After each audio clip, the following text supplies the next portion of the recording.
warahmatullahi wabarakatuh. Perkenalkan, nama saya Winda Hovifah dengan NIM 2004655 dari kelompok 4 Program Studi Pendidikan Sosiologi 2020. Pada video kali ini, saya akan membahas mengenai kekerasan seksual. Menurut WHO, kekerasan seksual dapat diartikan sebagai segala perilaku yang dilakukan dengan menyasar seksualitas atau organ seksual seseorang tanpa mendapatkan persetujuan dan memiliki unsur paksaan. Pelaku kekerasan seksual tidak terbatas oleh gender dan hubungan dengan korban. Artinya, perilaku berbahaya ini bisa dilakukan oleh laki-laki maupun perempuan kepada siapapun, termasuk istri atau suami, pacar, orang tua, saudara kandung, teman, kerabat dekat, hingga orang tidak dikenal. Kekerasan seksual dapat terjadi di mana saja, termasuk rumah, tempat kerja, sekolah, ataupun kampus. Kekerasan seksual yang dilakukan pelaku tidak selalu dengan cara kontak fisik, tapi dengan cara non-fisik pun bisa dilakukan. Tapi biasanya kekerasan seksual non-fisik masih sering diabaikan oleh orang-orang dan menganggapnya adalah hal biasa.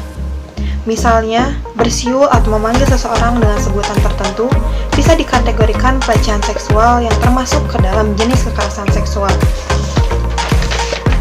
Kami bukan hewan, jangan bersiul kepada kami. Walaupun kelihatannya sepele, tapi hal tersebut bisa berdampak pada psikis korban. Misalnya, korban akan merasa risih, takut, tidak nyaman, marah, dan juga tidak bisa merasa dihargai. Saat ini banyak sekali kekerasan seksual yang terjadi. Para korban yang lebih memilih diam tanpa melaporkan membuat para pelaku semakin gencar melaksanakan aksinya. Lantas, bagaimana ini? Akankah kita terus membiarkan kekerasan seksual terus terjadi? Ada berbagai cara pencegahan yang dapat kita lakukan. Pertama, jika Anda menjadi korban pelecehan seksual, jangan ragu untuk bercerita kepada orang terdekat Anda, karena dalam hal ini, korban tidak menjadi pihak yang disalahkan. Laporkan pada pihak yang berwenang.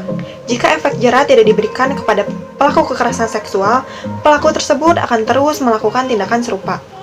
Melaporkan kepada pihak yang berwenang agar pelaku mendapatkan hukuman adalah tindakan yang tepat. Yang ketiga, berbagi cerita dengan orang-orang yang ada di sekitar Anda, atau jika ingin cakupannya lebih luas, Anda bisa berbagi cerita di media sosial atau blog. Yang keempat, jika Anda merasa tertekan secara psikologis, sebaiknya konsultasikan kepada psikolog atau terapis profesional untuk memulihkan terlebih dahulu kondisi mental Anda sebelum Anda dapat bercerita tentang kejadian yang Anda alami. Saat ini banyak perilaku ataupun komentar yang menyalahkan korban kekerasan seksual. Padahal, hal tersebut tidak dapat dibenarkan karena akan semakin membuat korban merasa bersalah atau depresi. Jika tidak dapat memberikan dukungan pada korban, ada sebaiknya diam dan tidak berkomentar secara langsung pada korban. Tanpa disadari, perilaku kekerasan seksual ada di sekitar kita dan bisa menyerang kita ataupun orang terdekat kita.